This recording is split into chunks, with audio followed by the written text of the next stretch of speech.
یہ جو باتیں ہیں نا، میں نے تو پہلے بھی عرض کیا، یہ جو آپس میں ایک دوسرے سے باتیں کرتے ہیں نا، یہ دیکھیں بنیادی طور پر عمران خان صاحب کی حکومت کس نے گرائی تھی؟ پی ڈی ایم نے گرائی تھی، جس کے سربراہ مولانا فضل الرحمان صاحب تھے، اور جس میں نواز شریف صاحب اور پوری نون لیگ، اور جس میں بلاول صاحب زرداری صاحب پوری پیپلز پارٹی، اور جس میں ایم کیو ایم جو ان کی جیب کی گھڑی اور ہاتھ کی چھڑی ہے اسٹیبلشمنٹ کی، اور یہ ساری ہی ہیں ماشاءاللہ۔ اس وقت اسٹیبلشمنٹ کی A+ ٹیم پیپلز پارٹی اور بلاول بھٹو زرداری ہیں۔ تو آپ یہ بتائیے کہ یہ کس سے مطالبہ کر رہے ہوتے ہیں؟ یہ آپس میں ایک دوسرے کو ووٹ ڈال رہے ہوتے ہیں۔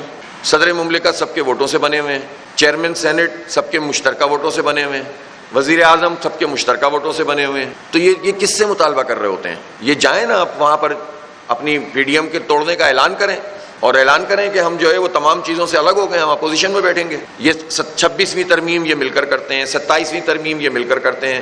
باجوہ صاحب کی ایکسٹینشن میں تو پی ٹی آئی بھی شامل تھی، وہ سب مل کر دیتے ہیں، سارے کام تو مل کر کرتے ہیں۔ تو یہ ہمیں بیوقوف بنانے کے لیے ایسی باتیں کیوں کرتے ہیں؟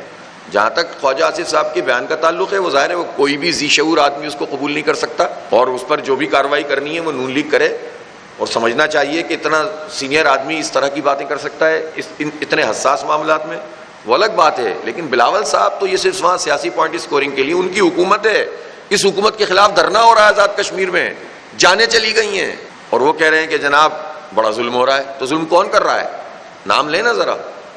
البتہ یہ تو بہت اہم ہے کہ یہ سارا سلسلہ جو چل رہا ہے وہ تو طویل عرصے سے چل ہی رہا ہے پاکستان میں، لیکن اس کو جو مہمیز ملی ہے وہ ریجیم چینج کے وقت ملی ہے نا۔ اس ریجیم چینج میں جو پی ڈی ایم تھی وہ ظاہر اسٹیبلشمنٹ کے ساتھ مل کر اس نے یہ کام کیا تھا نا۔ تو پی ڈی ایم کے سربراہ تو مولانا خود تھے، تو مولانا کی شکایت تو آپس کی شکایت ہے نا، تو آپس میں حل کر لیں پوری قوم کو، ہم اس کام میں کہاں لگ گئے؟